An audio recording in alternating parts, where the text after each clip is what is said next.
paz do Senhor Jesus a todo o povo de Deus.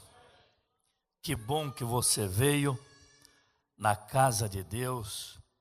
Eu creio que para cada cristão é um privilégio muito grande poder estar aqui na igreja, num culto de terça-feira como este, onde nós temos a oportunidade de dobrar o nosso joelho e conversar com Deus.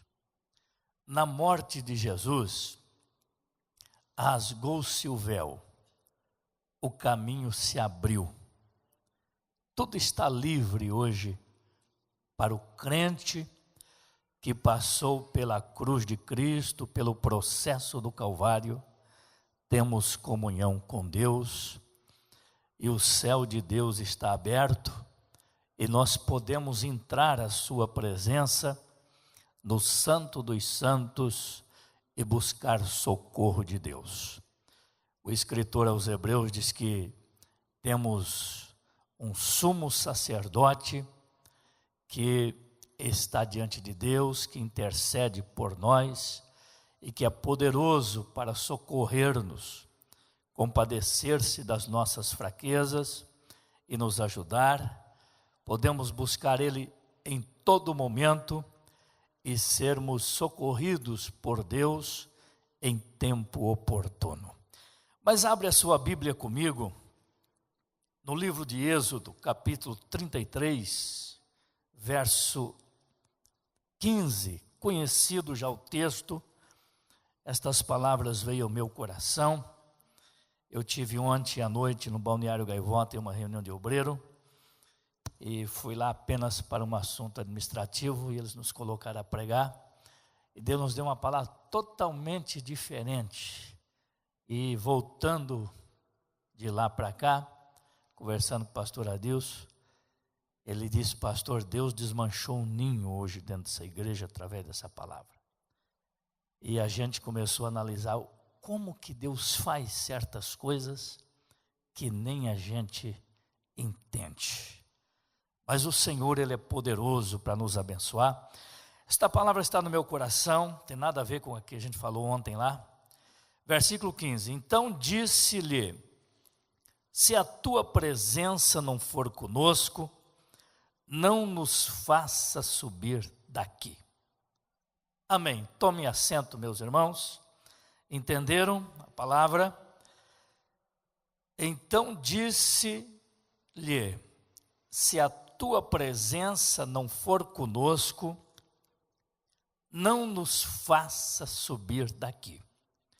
Estas palavras, meus irmãos, já é bem conhecida de todos. Toda a igreja, os irmãos, conhece bem a vida de Moisés e conhece bem a trajetória do povo de Deus do Egito até Canaã. Mas às vezes Deus nos traz assuntos ao coração para nos advertir, para nos orientar, e muitas vezes a palavra de Deus vem ao nosso encontro como um antídoto contra o erro, contra o mal e contra o pecado. Estas palavras que nós lemos no versículo 16, ou melhor, versículo 15 do capítulo 33, foram as palavras que Moisés falou com Deus, que Moisés responde a Deus, diante da exigência de Deus na vida dele como um grande líder, para a condução da congregação de Israel até Canaã. Claro que Moisés, ele não chegou em Canaã, ele não conseguiu chegar. Um pouco antes de Canaã, quando ele está fazendo aquela linda oração, onde a Bíblia fala do cântico de Moisés, aí Deus ali pede para Moisés silenciar. e pede para ele subir ao Monte Nebo, ao cume de Pisga, e lá em cima Deus mostra Canaã para Moisés. Ele mostrou toda a terra, e aí Deus manda Moisés descer, e ali Deus colhe a vida de Moisés, Deus ceifa a vida de Moisés e sepulta. Moisés ali foi enterrado, e ali terminou a vida dele. Deus dando ordem a ele para que Josué assumisse a responsabilidade e conduzisse o povo até Canaã, aonde era o lugar da promessa de Deus introduzir os filhos de Israel. Mas quando Moisés diz estas palavras, não nos faça subir daqui, se a tua presença, Senhor, não for conosco, não for comigo, não for com este povo. Moisés estava passando por algumas dificuldades, experiências com o povo. Um pouco antes destas palavras, Moisés ele sobe ao monte para receber as tábuas da lei. E Moisés demora um pouco no cume do monte, e Arão fica ali ao pé do monte com a multidão dos israelitas. E por Moisés demorar um pouco na presença de Deus, o povo já estava perdido. E Arão, que era o irmão de Moisés, o sacerdote, a liderança dele, pelo meu ver na Bíblia, foi uma liderança fraca.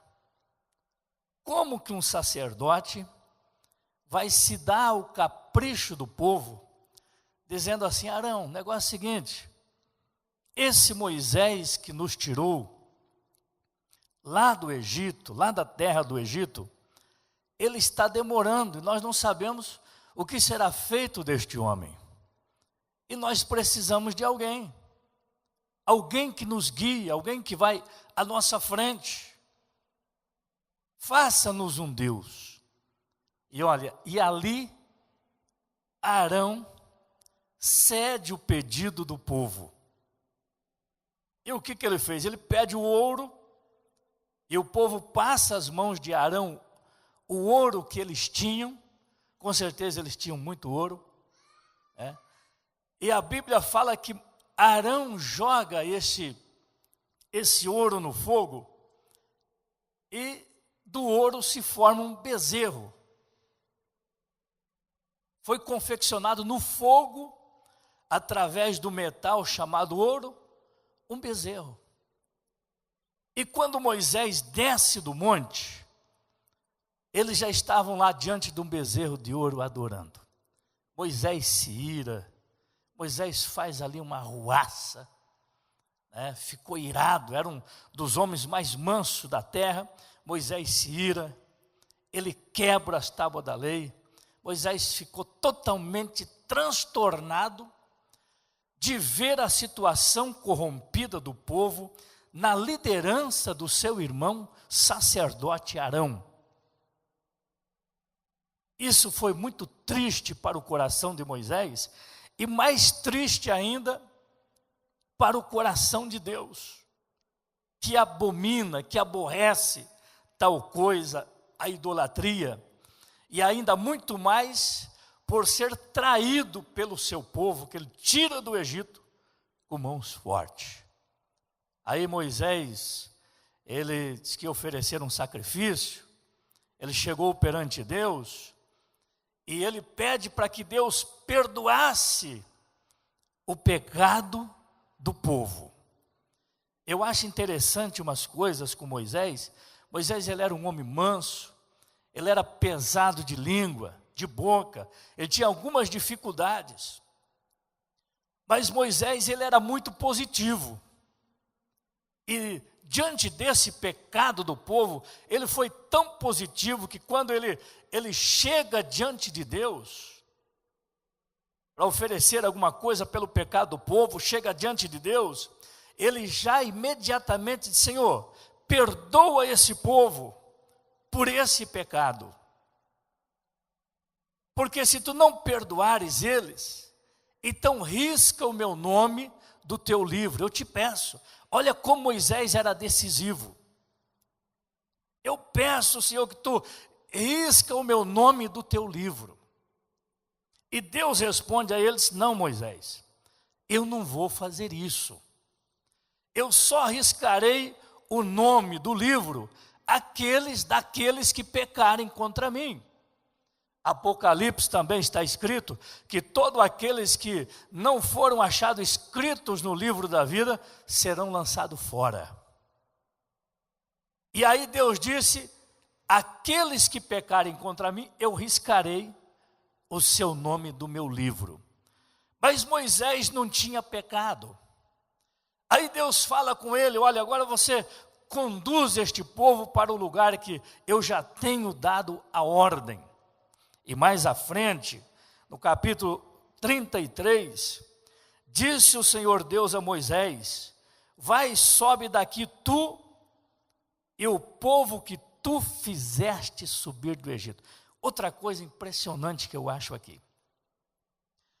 Deus disse: pega este povo que tu, Moisés, fez subir do Egito, que tu tirou do Egito.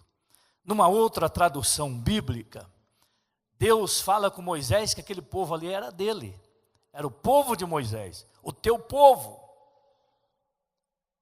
E aí Deus fala desta forma com ele: pega este povo que tu fizeste subir do Egito e tu conduze eles a Canaã. Leva eles para lá. Esse é o meu projeto, esse é o meu plano, esse é o caminho. Dirige essa gente a Canaã, conduz este povo a Canaã. Com certeza, em momento nenhum, Deus revelou a Moisés que o plano dele seria recolher Moisés antes de entrar. O projeto de Deus era levá-los a Canaã. Moisés foi o início desta obra, foi o pioneiro desta obra, foi o homem escolhido que Deus escolhe para arrancar Israel do Egito. Mas Deus não revela nada, que ele não entraria até essa altura. Eu creio que a revelação de Deus a Moisés foi imediata, foi lá em Pisga, foi lá no cume do monte, quando estavam se aproximando de Canaã, que Moisés começa a fazer aquela linda oração, já próximo do lugar da promessa deles herdarem a terra prometida. Ali que foi revelado que Moisés morreria e que Josué deveria assumir o cajado e conduzir o povo a Canaã. Agora é interessante, Deus, quando ele dá esta ordem a Moisés, Deus começa a relacionar o seu descontentamento com o povo. Deus começa a revelar e falar com Moisés da sua tristeza, do seu descontentamento com o povo que já havia traído, pedindo para Arão fazer um Deus, um ídolo, para ser colocado diante deles, para eles seguir aquele ídolo. Olha a cabeça dessa gente, irmão. Aí Deus disse o negócio seguinte: Moisés, eu não vou com vocês, eu vou mandar um anjo. Olha, mas se Deus falasse comigo: meu filho, é só um anjo, eu já daria pulo, eu já saltava de alegria. Um anjo, irmão, meu Deus, eu já ficaria feliz. Mas parece-me, pelo que se vê no texto, isso não contentou o coração de Moisés. O pecado do povo, a tristeza de Moisés, a ira dele em quebrar as tábuas da lei, talvez trouxe um peso no seu coração. ele não estava contente. Deus disse assim: eu vou mandar um anjo no meio de ti. Um anjo irá convosco, porque eu não posso ir no meio deste povo. Se eu for no meio deles, eles vão morrer no deserto.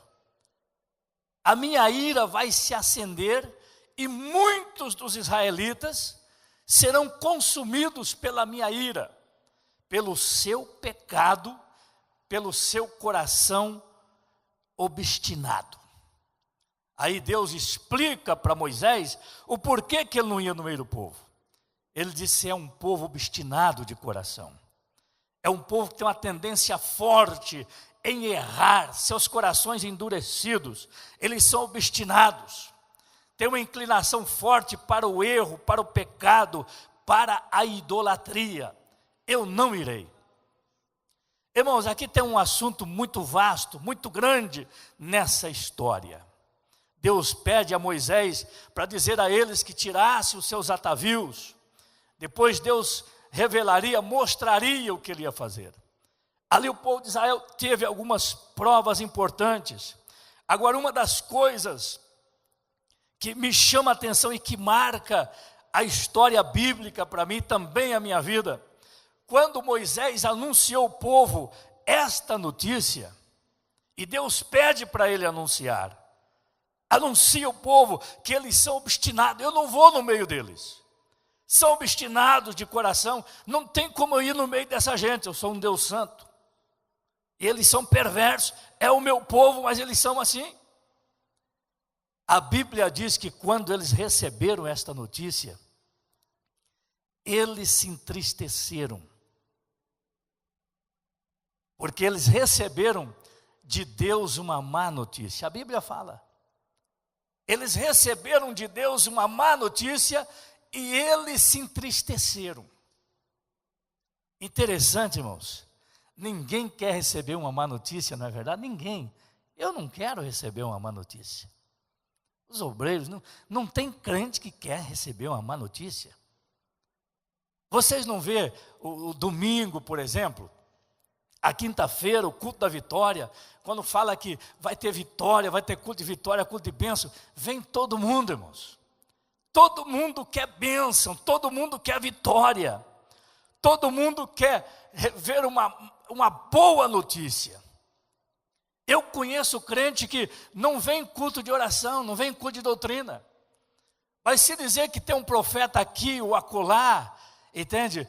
Pregando, revelando, eu não sou contra, eu sou a favor do que a Bíblia fala, revelações, visões de Deus, Deus dá, Deus fala, certo?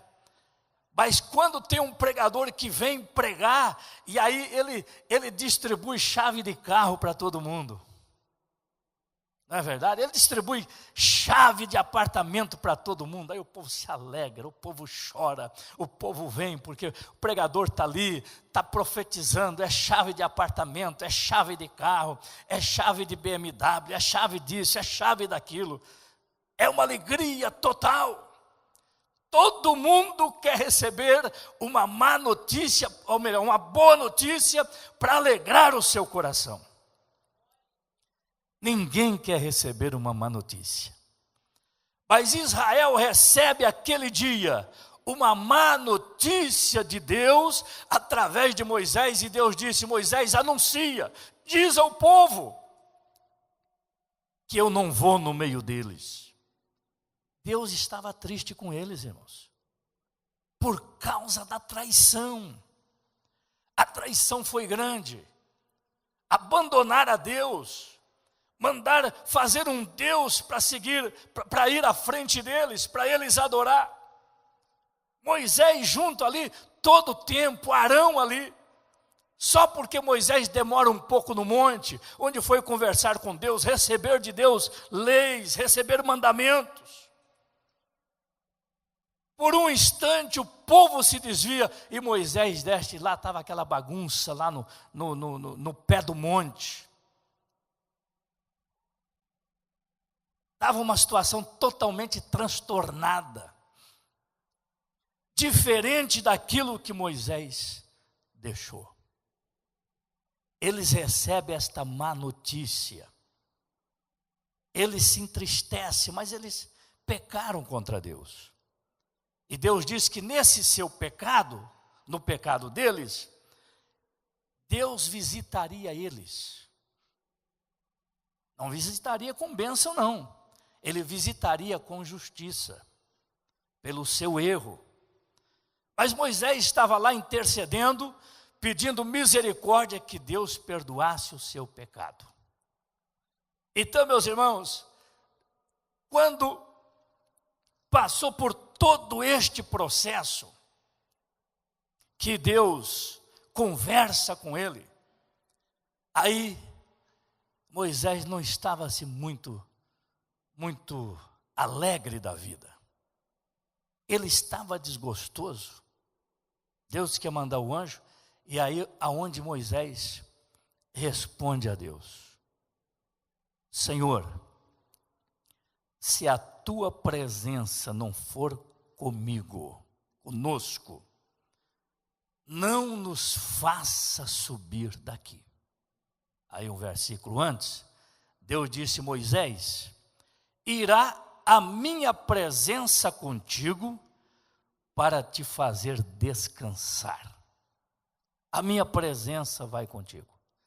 Deus promete a Moisés a sua presença, que ia com ele, que ia no meio do povo, a glória de Deus, a presença de Deus. E Moisés, ele foi um pouco mais ousado. Ele disse: Senhor, então eu quero saber se eu achei graça, eu quero ver a tua glória, então mostra-me a tua glória. Foi aonde Deus falou com ele, para ele ficar lá na fenda da rocha, que Deus passaria a glória dele ali, cobriria ele. Depois que ele passasse, Deus tiraria aquela nuvem, aquela glória, e Moisés veria Deus pelas costas. Foi aonde Moisés viu Deus pelas costas. E foi o único homem que falou cara a cara com Deus, foi Moisés. Então, irmãos, voltando na má notícia, um dia teve um homem na Bíblia que recebeu, entre tantos, mas vou falar dele, recebe também uma notícia que não foi muito boa. E esta notícia foi o rei Ezequias, né? Rei Ezequias, quando o profeta chega na sua casa e pede para ele colocar a casa em ordem, senão morreria e não viveria. Ele recebe uma má notícia de Deus, do profeta, que foi tão impactante e que chocou a vida de Ezequias. Mas a Bíblia fala que ele vira para a parede, ele chora, ele confessa, ele pede misericórdia. Deus acrescenta os seus dias. Mas a notícia de Deus para Ezequias aquele dia não foi boa. Foi uma notícia muito forte. Foi uma notícia muito impactante. Mas ela veio de Deus. E quando vem de Deus, nós precisamos aceitar, porque temos que aceitar, porque não tem outra alternativa. A palavra é essa, o caminho é esse.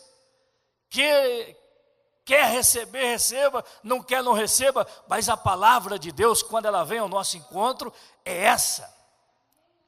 Por isso, meus irmãos, nós precisamos viver sempre antenados, porque nem sempre Deus vai dizer assim: meu filho, eu vou te honrar, meu filho, eu vou te dar uma casa, meu filho, eu vou te dar uma bênção, meu filho, tu vai subir 2 ou 3 degraus aí. Vai chegar o dia que Deus vai falar conosco uma mensagem dura. Deus vai trazer um dia para nós, para alguém, durante a nossa trajetória, uma má notícia. Ela pode ser boa, mas para nós pode ser má, porque ela é impactante. É uma notícia de Deus corrigindo o seu filho, a sua igreja, o seu povo, porque a Bíblia diz que Deus, ele corrige quem ele ama e quem ele recebe por filho. Isso tudo está em Deus. Deus faz o que ele quer, porque nós somos filhos de Deus, somos servos de Deus, ele é o nosso Pai. E a Bíblia diz que qual pai que ama o filho que ele não corrige? E o escritor aos Hebreus diz que toda correção no momento parece ser de tristeza.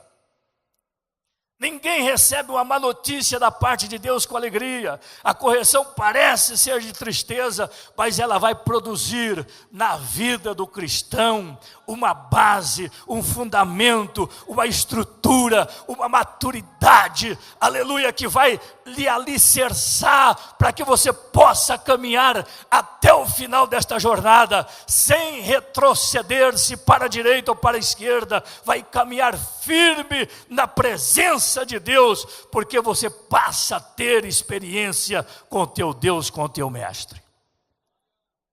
Deus acrescenta os dias de Ezequias mais 15 anos.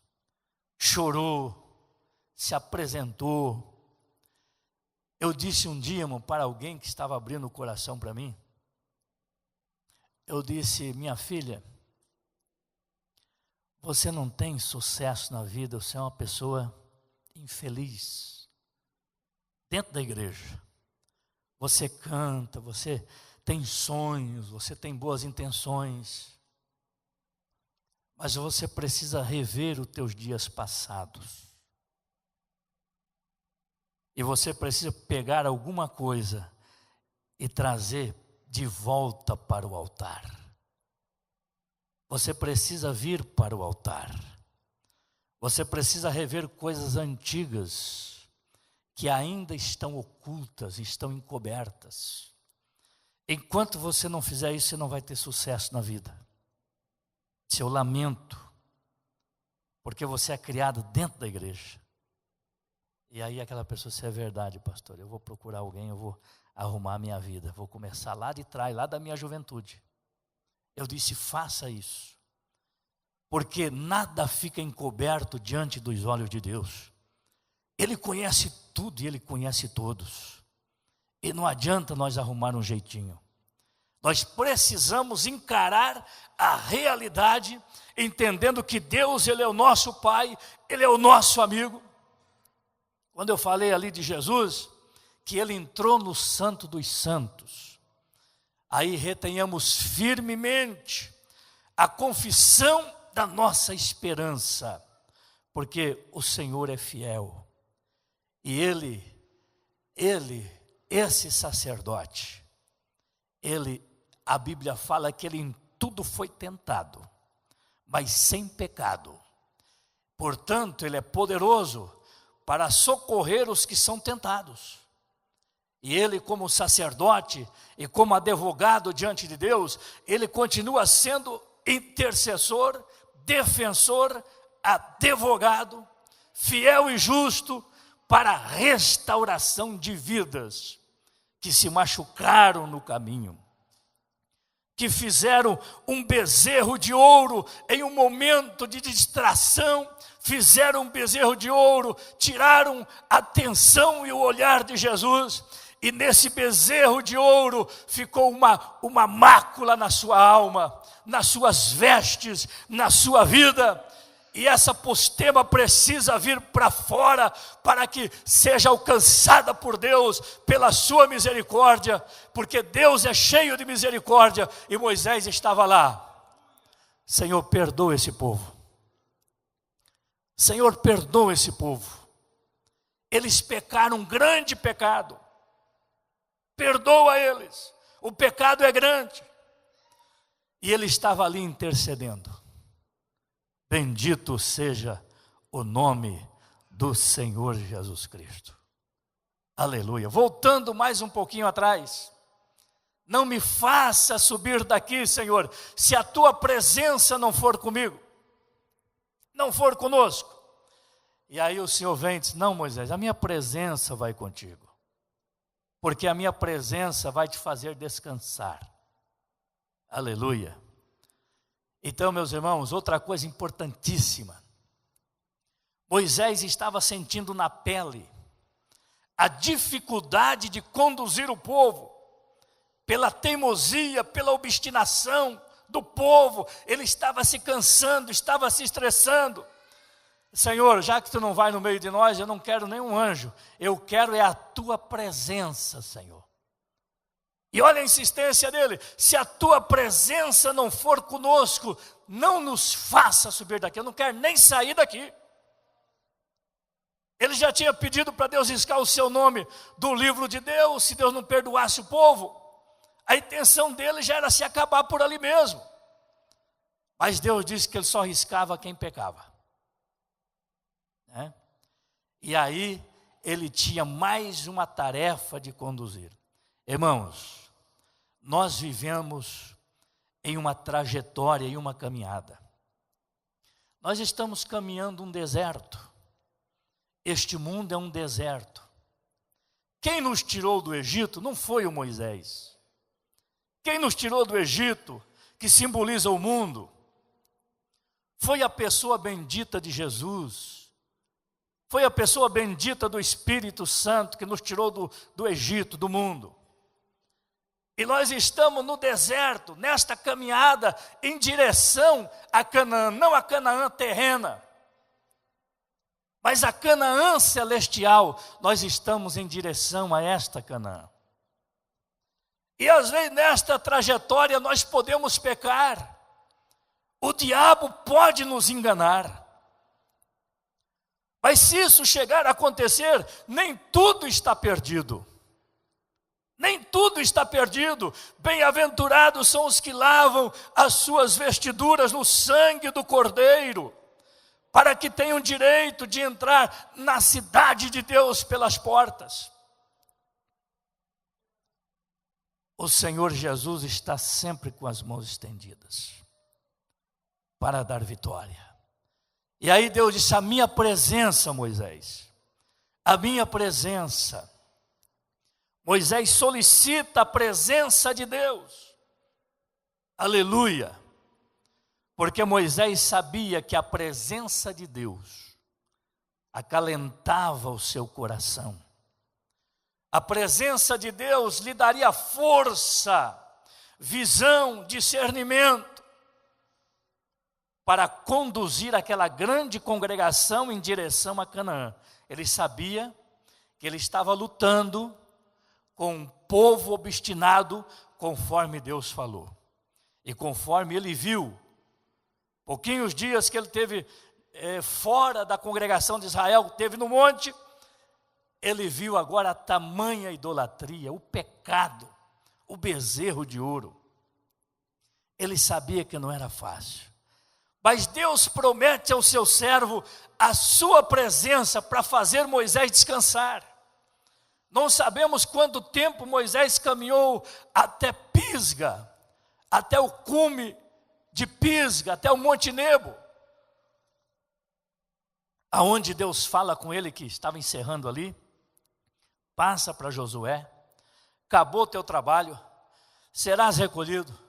Não sabemos quanto tempo, mas nós sabemos que a peregrinação no deserto foi de 40 anos. Eles peregrinaram 40 anos no deserto. Eles podiam ter chegado em 3 anos, o máximo. Levaram 40 anos. E meus irmãos, Deus os conduziu. A Bíblia fala que durante o dia ia uma nuvem diante deles, por cima deles. Ia dirigindo, conduzindo. E à noite, quando escurecia, aquela nuvem, quem sabe, se afastava, saía dali. E aí se apresentava uma coluna de fogo. Eles caminharam na claridão de Deus, na presença do Senhor. A presença de Deus foi com eles. Bendito seja Deus. E nesse deserto, como já disse agora há pouco, que nós estamos caminhando, nós mais do que nunca, nós precisamos de bênçãos. Nós precisamos que Deus nos dê chave em nossas mãos, de apartamento, de casa, de carro. Nós precisamos que Deus nos prospere. Mas o que mais nós precisamos, eu e você, é da presença de Deus, irmãos. O que mais nós necessitamos é da presença de Deus que nos enche. É da presença de Deus que acrescenta a nossa fé. É a presença de Deus que nos faz gigante em meio à batalha neste deserto, enfrentando leões ferozes, enfrentando tempestades, dificuldades, incompreensões, ataques do maligno e tantas coisas ruins. Nós precisamos da presença de Deus. E Deus promete essa presença. Ele promete para nos fazer descansar. Essa presença de Deus, ela nos capacita uma qualidade tão especial na nossa vida, que nós teremos força de perdoar os nossos inimigos, de perdoar aqueles que nos ofenderam sem causa, sem culpa nossa, que nos ofenderam. Esta presença nos capacita a perdoar os nossos inimigos, como Jesus também perdoou e ensinou. Aleluia. Eu estava analisando, meditando nesta palavra, quando Jesus leva, após a sua ressurreição, ele leva os seus discípulos lá em Betânia, fora de Jerusalém, próximo a Jerusalém, e ele começa a falar algumas coisas que ele já tinha falado quando ele estava em carne, sobre o seu sofrimento, sobre o seu padecimento, sobre a sua morte, sua ressurreição ao terceiro dia, orientando os seus discípulos. E ele dá essas últimas instruções lá em Betânia, em cima do monte. E aconselha eles ficarem em Jerusalém, pregar o evangelho a todos e ficar ali buscando a presença de Deus para receber o Espírito Santo, o dinamite espiritual, a força que eles precisavam. E de repente Jesus estende as mãos e abençoa eles. De repente ele começa a ser elevado às alturas e ele vai assunto aos céus. A Bíblia diz que eles voltaram de Betânia para Jerusalém, glorificando a Deus, se alegrando e glorificando a Deus por este lindo acontecimento, pela sua ascensão aos céus. Eles voltaram, eles foram para o cenáculo e eles, obedecendo às instruções de Jesus, ficaram lá buscando ao Senhor. Mais de 10 dias, e de repente vem sobre eles o Espírito Santo, a presença do Senhor. Até ali tinham vários problemas, até ali tinha um Pedro que negou, teve um Judas que traiu, se enforcou, se suicidou, o demônio tomou conta dele, o diabo entrou em Pedro, Pedro negou Jesus, negou algumas vezes para a criada, e houve tanta coisa antes desse dia glorioso. E lá no 10º dia, vem sobre eles o Espírito Santo. Eles começaram orando num grupo grande de 500 pessoas, e no 10º dia tinha só 120. 380 pessoas já tinham caído fora. Então Jesus foi embora, está difícil, estamos só. Já começa aí as perseguições, vamos cair fora.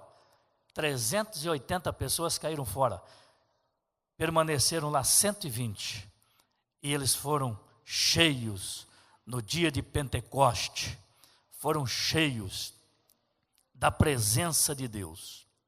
Eles se inflamaram pelo poder de Deus de tal maneira que virou um alvoroço em Jerusalém.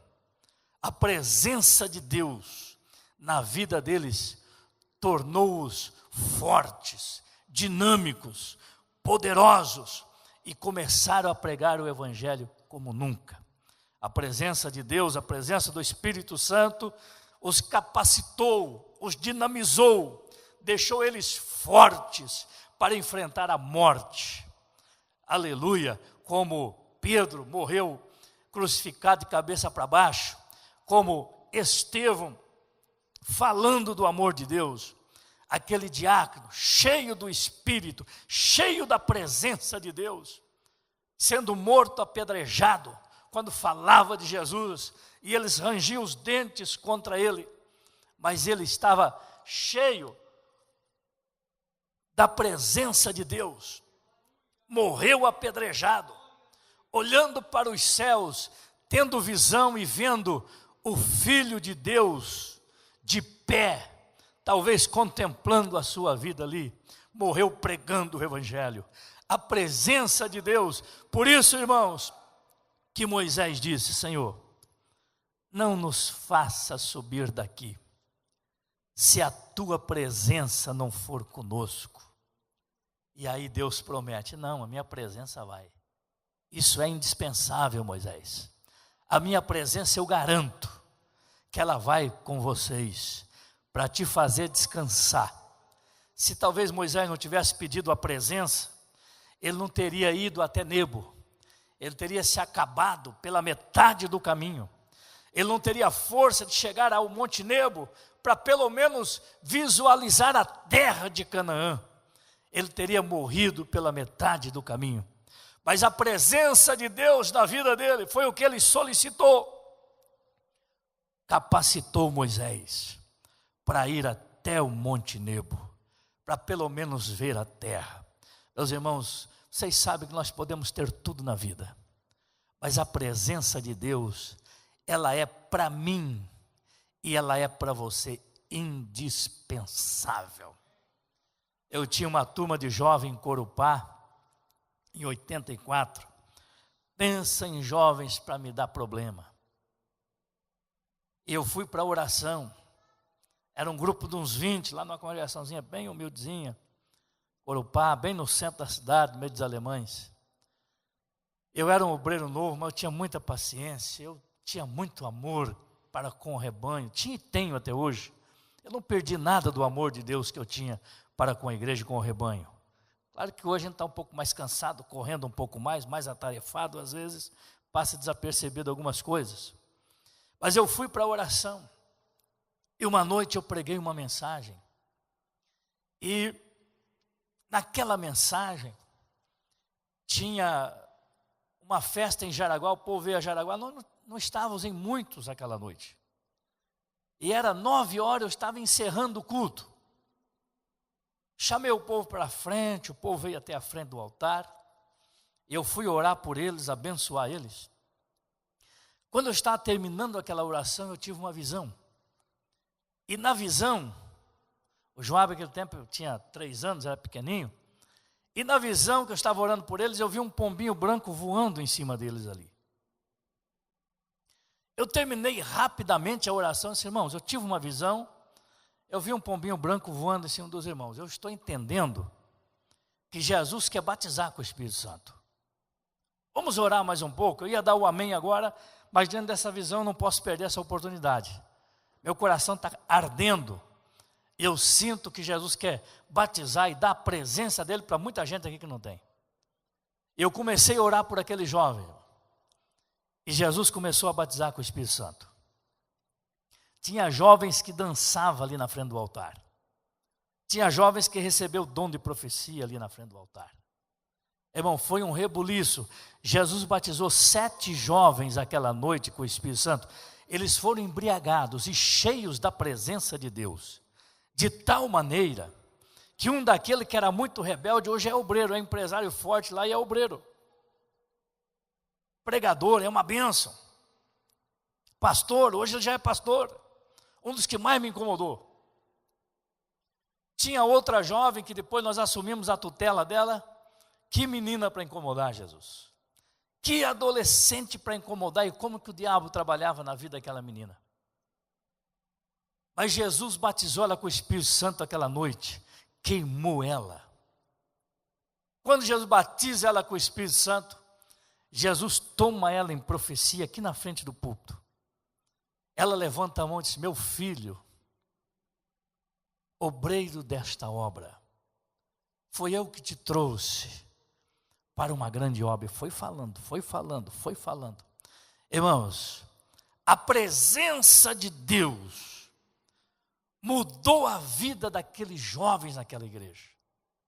Um desses que hoje é pastor, eu às vezes tinha que buscar ele no mato, brigava com a família, era uma guerra, ele era um moço muito afoito. Eu tinha que buscar ele porque ele fugia de casa. Lá eu ia buscar ele estava desviado, arrebentado, estourado. E eu pegava ele, naquele tempo, o pastor fez eu vender meu carro, eu tinha um bom carro, o pastor fez eu vender. Disse, vende esse carro aí porque a igreja não tem como sustentar. Aí eu vendi meu lindo carro que eu tinha, assim que está ingressando na obra. E o pastor disse, compra uma bicicleta para você é novo. Eu disse, amém. Eu tenho gás, tenho força. Andei muito com aquela bicicleta, com a Eliane na garupa e o Joab sentado no colo da Eliane. Às vezes quilômetros dentro do mato. Atender congregação, atender igreja. E aí aquele moço, a família me usou, o pastor, ele brigou com todo mundo aqui.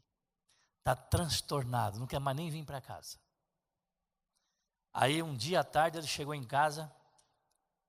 Aí a mãe dele mandou o menininho lá em casa me avisar que ele tinha chegado. Eles não sabiam onde estava. Era um adolescente na época, 17 anos. Aí eu cheguei lá, fiz que nada era nada. Disse, irmão, eu estou indo a 20 quilômetros hoje aqui, nesses bananal, nesses morros aqui de Corupá, lá na casa do irmão Jesus. Estou indo lá fazer um culto de oração na casa dele. Nós vamos de bicicleta e eu não tenho ninguém para ir comigo, vamos comigo? E ele com a cara feia, todo esculhambado. Aí disse, não, eu vou pastor, eu passo lá então, daqui meia hora eu estou passando lá, vou tomar um banho.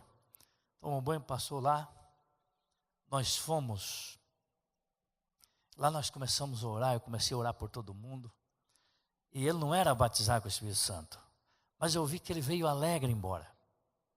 Nós dois de bicicleta, aquela estrada ruim, à noite, pelos bananal, um faroletezinho assim na mão. Nós viemos até em casa, eu vi que ele ficou alegre. Em seguida, houve esse culto, Jesus batizou ele, queimou ele com a presença de Jesus. Esse menino se tornou um pregador, se tornou uma benção. Aleluia. Moisés estava ali, chateado com a idolatria, com a obstinação. Ele disse, Senhor, eu levo essa gente. Foi tu que me usou para tirar eles do Egito, e eu vou conduzi-los até lá. Mas não nos faça, Senhor, subir daqui para Canaã, se a tua presença não for conosco. E aí Deus disse, não, a minha presença vai contigo para te fazer descansar. Ficamos de pé, irmãos. Irmãos, Jesus disse que sem Ele, nada podemos fazer. Aleluia. Os discípulos foram pescar. Pescaram a noite inteira. Não pegou nada. De manhã Jesus aparece, a presença de Jesus. Lança a rede aqui, lançaram, veio cheia. Eu era pastor em Santa Cecília, minha primeira igreja. Me chamaram para orar por uma senhora, não crente. Cheguei na casa dela cheia de santo. Mas acontece que o demônio tinha pego ela. Eu lutei, não tinha ninguém para ir comigo aquele dia, nem missionário, não tinha ninguém. Família não crente, cheia de idolatria. Eu lutei uns 40 minutos com aquela mulher. E o demônio não queria sair dela. E tinha hora que o demônio pegava ela, enrolava toda ela. Parece que o demônio ia matar ela, estralava até os ossos dela. Mulher magrinha. E eu já estava exausto. Eu era obreiro novo, pouca experiência. Aí eu deixei ela ali, saí, fui até na cozinha, pedi um copo d'água. Eu disse, Jesus, eu quero a tua presença aqui de uma maneira tão forte, porque é uma casta de demônio. Espírito Santo, me ajuda. Aí tomei um copo d'água, dei uma descansada, voltei. Ela estava no chão, semi-morta. Aí novamente eu li um texto bíblico, palavra de Deus. E aí coloquei as mãos sobre ela, me joelhei ao lado dela. Ali expulsei, ordenei. O demônio se manifestou nela de novo, irmão. O demônio torceu toda esta mulher que estralava todos os ossos dela. Eu pensei, meu Deus, o demônio vai matar ela aqui na minha frente. Mas o demônio jogou ela para cima e saiu dela e nunca mais voltou. Mas eu senti, quando eu saí um pouquinho da área, fui tomar uma água, eu conversei com Jesus lá no canto da parede. E ali eu senti que algo veio. Aí o demônio não resistiu mais, ele foi obrigado a largar aquela mulher. Foi uma experiência muito grande que eu tive. Irmãos, tem horas que palavras não resolvem. Tem horas que nem conselho resolve. Tem um ditado aí, que se conselho fosse bom ninguém dava, era vendido. E eu hoje seria um homem rico, e tanto ganhar por conselho. Tem horas que conselho não resolve, palavras não resolve, briga não resolve, justificação não resolve. Tem hora que só a presença de Deus. Interessante, Jesus prometeu e ela está conosco. E tem horas que nós temos que dobrar o nosso joelho e pedir a presença de Deus, clamar pela sua presença. E quando a presença dele se manifesta, os problemas são solucionados. Nós somos sarados do físico e da alma. Nós somos revestidos e somos ou seremos fortalecidos por esse poder sobrenatural, que hoje está uma escassez na vida de muitas pessoas. Eu quero orar por tua vida, irmão. Eu não sei qual é o deserto que você está passando, qual é a luta que você está passando, qual é a dor, qual é a aflição, qual é a solidão que você está, que tipo de solidão, de tristeza, de dor, de mágoa. Eu quero interceder por você, como Moisés intercedeu pelo povo, vou interceder por tua vida esta noite. Eu estou crendo que o Senhor vai operar um milagre na sua vida. Venha à frente em nome de Jesus. Venha correndo, eu quero orar para nós encerrar. As horas se passam. Eu creio no milagre, eu creio na vitória, eu creio na bênção. Eu creio que o Senhor tem a chave, que Ele abre e ninguém fecha, e que Ele fecha e também ninguém abre. Ele tem.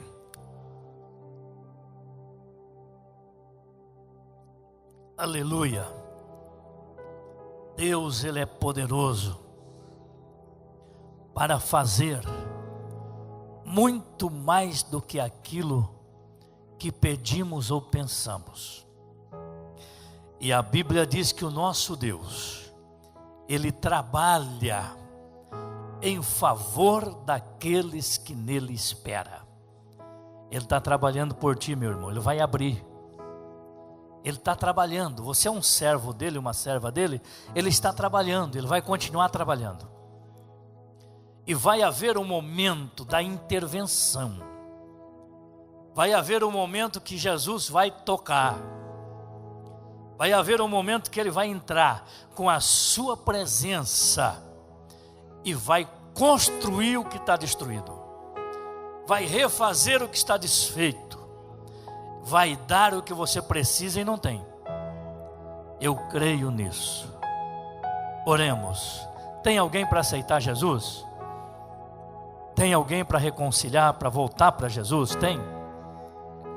Que quer aceitar Jesus como Salvador, ou quer reconciliar esta noite, fazer um propósito com Deus? Tem alguém?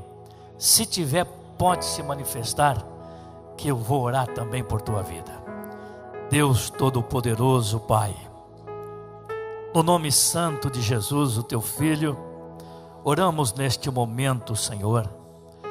Eu perante a tua face, meu Deus, estou intercedendo pelo teu povo nesta noite. Senhor, eu sei que existe entre nós inúmeras necessidades e vários problemas, mas, Senhor, a tua presença pode trazer a solução a todos. Visita o teu povo, Senhor, muda o cativeiro. Senhor Jesus, responde a oração deste teu filho e desta tua filha. Opera um milagre, Jesus. Manifesta a tua presença aqui em casa, no lar, no emprego, onde estiver o teu filho, a tua filha, Senhor. Opera um milagre, meu Deus. Tu és Deus de longe, mas Tu és também Deus de perto, porque a Tua presença está em todos os lugares. Que o nosso coração possa estar abertos e voltados para Ti, para que a Tua presença nos invada, Senhor, como ela invadiu a vida de Filipe, quando prega para o eunuco, em seguida é arrebatado até a cidade de Azoto, e ali começa novamente a pregar o evangelho do reino. Aleluia, mergulhado na tua presença e debaixo de uma unção poderosa do teu Santo Espírito, Senhor. É o meu pedido nesta noite, ó Deus, sobre cada vida, sobre cada um dos teus filhos. Opera um milagre, Senhor. Manda a tua presença em cada irmão, em cada irmã. Manda a tua presença em cada casa, em cada lar, em cada família, Senhor. E se em algum lugar Satanás está com a sua mão, que a tua presença possa entrar lá dentro desta casa, deste lar e desta família, e expulsar os demônios, expulsar as trevas, expulsar a doença, expulsar a dor, expulsar a mágoa, trazer renovações espirituais e trazer felicidade na vida desta família e deste coração que está magoado e machucado. Há poder no sangue de Jesus, e que a tua presença, Senhor, através do teu Espírito, possa manifestar-se em cada família, em cada casa, em cada lar, e colocar as coisas no seu devido lugar. É o que eu te peço nesta noite, Senhor, intercedendo pelo teu povo, pela tua igreja. A minha oração, Pai, no nome santo de Jesus, em nome de Jesus, em nome de Jesus.